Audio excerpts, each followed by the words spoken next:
Ako po si Master Sergeant Edgar A. Amparado. Kasalukuyan, ako ang CMO-NCO ng 4th Special Forces Battalion mula pong 2010 hanggang sa kasalukuyan.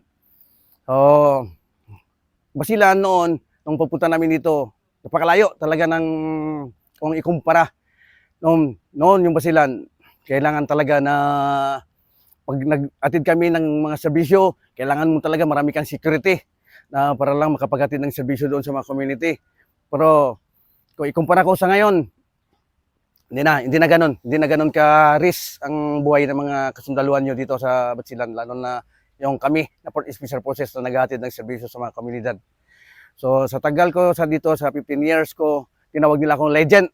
Pero sabi ko, bakit? Sabi ko, bakit ako legend? Sabi niya, kasi sir, sa tuwing may mga serbisyo o mga community service na hinatid nyo dito, nandiyan ka palagi. Oo, nandiyan ka palagi. Sabi ko nga sa kanila, hindi ako talaga magsasawa at makita niyo ako palagi kasi yan talaga ang meet-in ko sa buhay. Bago man lang ako mag-retired is makapagbigay ng mga laking tulong doon sa mga komunidad. Sa tagal ko dito sa 4th Special Forces Battalion at 15 years na rin dito sa Basilan.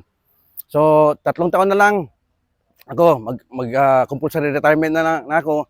So iniling ko lang sa may kapal na naway bigyan ako ng lakas at makapag-retire ako ng matiwasay dito sa 4th Special Forces Battalion. Maraming salamat po.